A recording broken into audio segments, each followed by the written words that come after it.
అండి అందరూ ఎలా ఉన్నారు? నేనైతే చాలా బాగున్నా. మీరు బాగుండాలని అయితే మనస్ఫూర్తిగా అయితే కోరుకుంటున్నా. నేను నార్మల్‌గా లాంగ్ వీడియోస్ ఎప్పుడైనా డైరెక్ట్ వాయిసే ఇస్తా గానీ, ఇంకా ఈసారే అనమాట డైరెక్ట్ వాయిస్ లేకుండా వాయిస్ ఓవరే ఇస్తున్నా. ఇది రెండో సప్తా శనివారం రోజు. నేను నార్మల్‌గా లాంగ్ వీడియోస్ పెట్టాలి అంటే కొంచెం ప్రాసెస్ నెట్ మరీ ఘోరంగా ఉంటదనమాట. ఇంకా లేచినప్పటి నుంచే క్లియర్‌గా తీద్దాం అనుకుంటా గానీ, సప్త శనివారం అంటే ఇంట్లో మామూలుగా ఉండదు. చేసేవాళ్ళు ఎవరైనా ఉంటే ప్రాబ్లమ్ అన్నీ మనమే చేసుకోవాలంటే ఇంకా అస్సలు పనులే కావనమాట. ఇది మా ఆయన తిరుపతి నుంచి అయితే తీసుకొచ్చిండు. తిరుపతి నుంచి అమ్మవారు, అయ్యగారు ఇద్దరు వచ్చిండ్రనమాట. రెండో వారం అయితే పూజ కూడా చాలా బాగా జరిగిందనమాట. ఎర్లీ మార్నింగ్ 2కి లేస్తున్నా కాబట్టి మ్యాక్సిమం 6:30, 7 లోపు అయిపోతుంది. 7 నుంచి పిల్లల్ని రెడీ చేపియడము, ఇంకా పిల్లల్ని స్కూల్‌కి పంపియడం ఇదంతా అయితుందనమాట. అలా పిల్లల్ని స్కూల్‌కి పంపించి ఇంతసేపు కూర్చున్నానో లేదో, ఇంకా మన ఫ్రెండ్స్ అయితే ఇద్దరు వచ్చిండ్రనమాట. ఒకటే అరుస్తూనే ఉన్నారు. పెట్టే వరకు పోనే లేదనమాట. వాళ్ళకి పెట్టి పంపించేసిన తర్వాత ఇంకా ఇంట్లో అమ్మ ఉందనమాట. ప్రసాద్ తిరుపతికి పోతున్నాడు అని చెప్తే ఇంకా అమ్మ వచ్చింది నాకు తోడుగా అన్నట్టు. ఇంక అందుకనే అమ్మకైతే నేను ఇంకా ఫాస్టింగే ఈరోజు ఏమీ తినను. నేను తినకున్న అమ్మకైతే కంపల్సరీ ఏదో ఒకటి చేయాలి కదా. పిల్లలకైతే పులిహోర అవన్నీ చేసి ఇంకా ఆలు ఫ్రై అవి చేసి పంపించేసాను. వాళ్ళు ఇంకా స్కూల్‌కి అయితే వెళ్ళిపోయింది. ఇంకా మా ఆయన కూడా బయటనే తింటాడు. మా ఆయనకి ఇంకా నేను టిఫిన్ చేస్తా అన్న ఏం రాడు కాబట్టి ఆయనదేం ప్రాబ్లం లేదు. ఇంకా అమ్మ ఉంది కాబట్టి అమ్మకి సింపుల్‌గా ఉప్మా అయితే చేస్తున్నాను. ఇంకా సాటర్డే రోజు నేనైతే ఉల్లి, వెల్లుల్లి, అల్లము, వెల్లుల్లి ఇవన్నీ ఎలాంటివి తినననమాట. అందుకనే సింపుల్‌గా ఏవైపోతాయి ఇవి లేకుండా అని చూస్తే ఇవన్నీ కొంచెం కొంచెం అయితే అవుతదనమాట. అమ్మకి ఇంకా స్పైసెస్ చట్నీ ఏం లేకుండా ఇందులోనే ఇంకా తినేటట్టని కొంచెం మిరపకాయలు ఎక్కువ వేసిన. ఇంకా వేడిగా ఉప్మా అయిపోయిందనమాట. అమ్మకి తీసుకొచ్చిస్తే ఇంక తింటుందనమాట. మా అమ్మ ఇంక తిను అని ఒకటే టార్చర్ అనమాట. ఏమన్నా గట్టిగా మాట్లాడితేనేమో ఫీల్ అవుతుందేమో అనిపిస్తుంది. నిదానంగా చెప్తే అమ్మ నేను తిననులే అమ్మ ఫాస్టింగ్ ఉన్నా నువ్వు తినేసే అది ఇది అంటే కూడా విన్నదనమాట. తల్లి ప్రాణం కదా, పిల్ల తినకుండా ఇంకా తనొక్కది తింటే ఎట్లుంటుంది, అసలు తినబుద్ధి కూడా కాదు. ఏ తల్లికైనా అట్లనే ఉంటుంది. కానీ ఇంకా నిదానంగా అమ్మ నేను తిననమ్మా ఈరోజు తిను నువ్వు అంటే, అట్లా ఉండరాదు దేవుడు వచ్చి నీకు చెప్పిండా తినాలి తినకుండా ఎందుకుంటావు అని అది ఇది అని ఆ రోజంతా నన్ను తెగ టార్చర్ పెట్టిందనమాట. నాకేమో ఏం ఆకలి అవుతలేదు. కాకపోతే అమ్మ కోసం అని ఆ పండు కట్ చేసుకొని తింటే కానీ ఊక కాదురా దేవుడా అన్నట్టు ఇంకా కట్ చేసి ఇట్లా పండు పట్టుకున్నానో లేదో ఫుల్ వర్షం అనమాట. బయట బట్టలు గిట్టలు మస్తున్నాయి. ఎంత ఉపవాసాలు ఉన్నా ఎన్ని పూజలు చేసినా ఎంత దబ్బున లేచి పనులన్నీ ఉంటాయి చూడండి. నాకేమో ఒక్కరోజు బట్టలు ఉతకకుంటే ఇంకా పిచ్చి లేసేదనమాట. మా ఇంట్లో ఉప్పే అన్ని బట్టలు ఎక్కడ ఉండవు. వాషింగ్ మిషన్ ఉన్నా భయం వేస్తుంది నాకు. అందుకనే 2కి లేచి మరి బట్టలతో సహా అన్ని కంప్లీట్ చేస్తాయి. దగ్గర నాకైతే క్లీనింగ్కే ఒక 2-3 గంటలు పట్టుకుంటుంది. ఇంకా గడప ముగ్గు మా ఇంట్లో దగ్గర ఒక 4 తాన్ల 5 తాన్ల ముగ్గులు కూడా వేయాలన్నమాట. ఇవన్నీ పెట్టుకున్నాను అనుకోండి ఇంకా ఉంటదనమాట. అందుకనే 2కి లేస్తే కూడా 5:30 వరకు ఇవే పనులు ఉంటాయి. 5:30 నుంచి పూజ రూమ్లోనే ఉంటాయి. ఇంకా బయటికి ఇంకా అవన్నీ కంప్లీట్ చేసేసుకొని ఇంకా బట్టలు బయట ఆరేయాలి, ఇంట్లో ఆరేయాలి, లోపల బయట అనుకుంటే ఇదే వ్యాపారమే. ఇంకా నాకైతే ఇట్లా ఫాస్టింగ్ ఉన్న రోజు ఎంతసేపు ఉన్న గోవింద నామాలు చదువుకుంటా, గోవింద బుక్ అంటే రాస్తున్నా అనమాట. కానీ ఏం చేస్తాం అవన్నీ చేయాలన్నమాట. అమ్మకైతే పొద్దున ఉప్మా చేసినాను కదా. ఇప్పుడైతే మళ్ళీ ఆఫ్టర్నూన్ లంచ్లోకి అయితే కొబ్బరి చట్నీ ఇంకా చపాతి దోసకాయ కర్రీ అయితే చేస్తున్నా. అమ్మకి కొంచెం బీపీ షుగర్ అన్నీ ఉన్నాయన్నమాట. ఆమె రైస్ అవి ఇవి ఎక్కువ తినదు. నార్మల్గా అన్ని చపాతి రొట్టెనే తింటది. కాకపోతే నేను రొట్టెనే చేద్దాం అనుకున్నాను కానీ మళ్ళీ రొట్టె చేస్తేనేమో గ్యాస్ ఒక రేంజ్లో పడదనమాట. మొత్తం డస్ట్ దుమ్ము ధూళి అన్నీ యాడ్ అవుతాయి అన్నమాట. ఇంకా ఇప్పుడు నాకు ఇప్పటికే 2కి లేచి బాగా టైర్డ్ అయినట్టు అనిపిస్తుంది అనమాట. ఇంకా మళ్ళీ ఈ టైంలో రొట్టె ఎప్పుడు చేయాలరా దేవుడా అన్నట్టు రొట్టె చేయకుండా చపాతీ చేస్తున్నాను.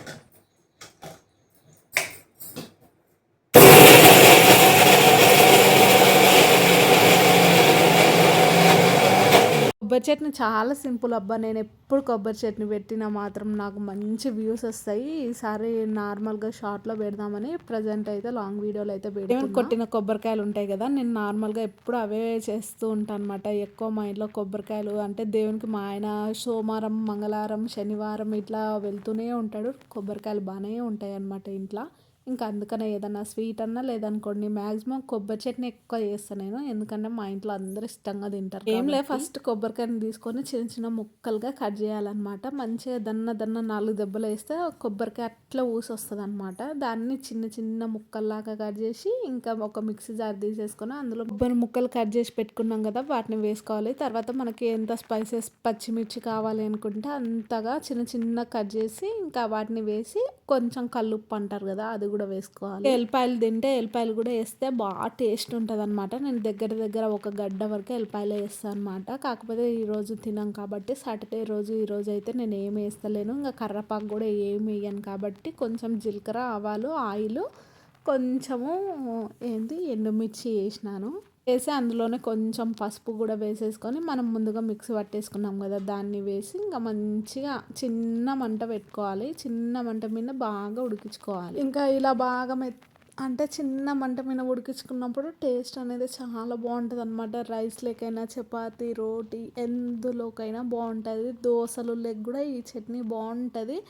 కాకపోతే నేను తినను ఈరోజే అనిపిస్తుంది అనమాట. ఇలాంటివి కొత్త కొత్త వెరైటీస్ ఎప్పుడైనా చేస్తే మాత్రం అబ్బా నేను తినప్పుడే ఇలాంటివన్నీ చేయాలనిపిస్తుంది నాకు అనిపిస్తుంది అనమాట.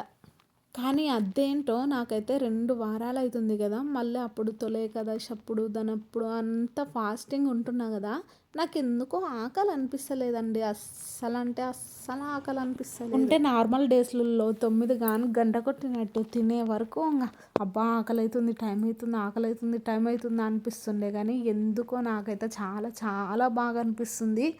ఆ వెంకటేశ్వర స్వామి నిండా నాతోనే ఉన్నాడా ఎట్లా అనిపిస్తుంది ఒక్కొక్కసారి. కానీ చాలా చాలా మిరాకిల్స్ చేస్తున్నాడు ఆ వెంకటేశ్వర స్వామికి నేను ఎప్పుడు రుణపడి ఉంటా. ఈ వీడియోస్ అన్నీ నేను తీసుకోవడానికి కారణము ఈ రోజుల్లో ఇలా చేసినానా అని మెయిన్గా ఈ సప్త శనివారం 7 వారాలు నేను ఏమేమి చేస్తున్నా, ఎట్లెట్లా ఉంటున్నా, నా మనసుకి ఎట్లా అనిపిస్తుంది అవన్నీ మీకు చెప్పినా చెప్పకున్నా నాకు నేను ఎప్పుడన్నా ఫ్యూచర్లో చూసుకుంటే ఇట్లా అని తెలవడానికి మాత్రమే ఈ వీడియోస్ అయితే తీస్తున్నా. నాకు అస్సలు ఈరోజు వీడియోస్ తీయాలి అని కూడా లేకుండే, కానీ నా మెమరీ కోసమే పూజలో మాత్రం అస్సలు వీడియో తీయడానికి మ్యాక్సిమం అయితే ట్రై చేస్తలేను. ఒక్కొక్కసారి అనిపిస్తుంది తీద్దాంలే గుర్తుంటుంది కదా లైఫ్ లాంగ్ అని. కాకపోతే ఇంకా అంతా దేవుని మీదనే ఉండాలి అన్నట్టు పూజ అంతా అయిపోయినాక ఒక నార్మల్గా పూజ వీడియో చూపిస్తున్నా కానీ పూజ చేస్తున్నప్పుడు మాత్రం తీస్తలేను. ఇంకా చపాతీ పిండి తడిపి ఒక 1/2 అవర్ అయితే ఉంచాను అనమాట. ఇప్పుడు ఇంకా చపాతీ వేద్దామని స్పీడ్గా అయితే వేస్తున్నా. ఇంకా నేను నార్మల్గా వీడియోస్ తీయకుండా చేస్తా చూడండి, బూరెలు ఉబ్బినట్టు ఉబ్బుతాయి అన్నమాట. ఇంకా వీడియో పెట్టినాను అనుకోండి ఏందో ఏమో నాకు అర్థమే కాదు అసలు. గిట్ల కూడా పొంగదు, ఎందుకు అట్లా పొంగదో అర్థం కాదు. అప్పుడు అదే ప్రాసెస్ చేస్తా, ఇప్పుడు అదే ప్రాసెస్ చేస్తా, కానీ ఎందుకు పొంగదు అని నాకు అర్థం కాదనమాట. మన నైట్ చేసిన చపాతీలు ఎంత పూరీలు పొంగినట్టే పొంగినాయి. పూరీలు కూడా ఒక్కొక్కసారి ఇంత మంచి పొంగుతాయా పొంగవా అనిపించింది. నూనెలు వేస్తే కూడా అంత మంచి పొంగవు పూరీలు. అలాంటిది పెంకు మీద చపాతీ వేస్తేనే భలే పొంగింది అంటే నమ్ముతారు. ఇంకా చపాతీ కొట్టడం తిక్కడం అన్నీ అయిపోయింది. ఇప్పుడైతే వేయడం అనమాట. ఇంకా చూడండి అసలు పొంగుతుందేమో అని ఎంతో మంచిగా వీడియో పెట్టినంతసేపు పొంగలేదు. వెరైటీగా ఇవి ఇట్లా ఎందుకు చేస్తావో నాకు అర్థం కాదు. కానీ ఎప్పో పొంగితే పొంగు లేకుంటే లేదా అని వీడియో మొత్తం తీసేసి పక్కన పాడేసిన తర్వాత ఇంకా అసలు వీడియో ఛార్జింగ్ పెట్టి చేయంతా పిండి అయిన తర్వాత ఇంకా బూరెలు పొంగినట్టు పొంగుతుంది అనమాట. వీడియో వచ్చేసరికి అట్లా నాటకాలు ఆడుతుంది అనమాట. ఇది కూడా ఈ వీడియోస్ కూడా బాగా కెమెరా ముందు ఒకలాగా కెమెరా తర్వాత ఒకలాగా ఆడడం బాగా అయిపోయిందనమాట అలవాటు వీటికి కూడా. ఏదైనా సరే వీడియో పెడితే మాత్రం అస్సలు పొంగవు చేయవు, వీడియో ఆపేస్తే మాత్రం మంచిగా ఇట్లా బూరలు పొంగుతాయి చూడండి, అట్లా పొంగుతాయి అన్నమాట. లెక్క ఏంది ఊకే నీ చపాతీల గోల నీ గోల, ఇంకా ఆపుతావా లేవా, ఇంకేమన్నా చెప్పొచ్చు కదా టాపిక్స్ అది ఇది అని అంటారా. ఏముందిలేండి, నాకు అందుకే ఈ వాయిస్ ఓవర్ ఇస్తే నాకు మాట్లాడలేక గుర్తురావు, అందుకే నేను మ్యాక్సిమం పెట్టాను. డైరెక్ట్ మాట్లాడుకుంటూ పోతే అసలు ఏం నాకు ఎట్లా అనిపిస్తుంది అంటే మీతో ఇంటరాక్ట్ అవుతున్న ఫీలింగ్ వస్తుంది అనమాట. అందుకనే నేను ఎంతసేపు ఉన్నా డైరెక్ట్ వాయిస్ ఓవర్ ఇస్తా. కానీ కాకపోతే నేను తిరుపతి నుంచి మా ఆయన తెచ్చిండు కదా వెంకటేశ్వర స్వామి సాంగ్స్, అవి నేను గోవిందనామాలు పెట్టుకున్నాను అనమాట. ఆ రోజంతా గోవిందనామాలు అనుకుంటూ ఉందామన్నట్టు ఇంకా నేను డైరెక్ట్ వాయిస్ ఓవర్ ఇయ్యనట్ట ఇలా వాయిస్ ఓవర్ ఇస్తున్నా. లేకుంటే అదే ఇద్దాం అనుకున్నా. కరెంట్ పోయిన రోజు ఒక్కటే ఆగిపోయింది తప్ప, లేదనుకోండి ఇంకా ఆ రోజు మొత్తం గోవిందనామాలు ఇంట్లో స్మరిస్తూ వస్తూనే ఉన్నాయన్నమాట. అంత బాగా అనిపించింది నాకు. ఇంకా నాకైతే అసలు నిజంగా ఎన్ని మిరాకిల్స్ జరుగుతున్నాయంటే, ఆ వెంకటేశ్వర స్వామి నా పూజనైతే ఎంత బాగా స్వీకరిస్తుండో అనిపిస్తుందనమాట. ఇక్కడ చూడండి దీపంలో ఒత్తులు మొత్తం ఎంత మంచిగా కాలుతున్నాయంటే, ఇలా కాలితే మంచిగా మన పూజని స్వీకరించినట్టంట. అందుకనే.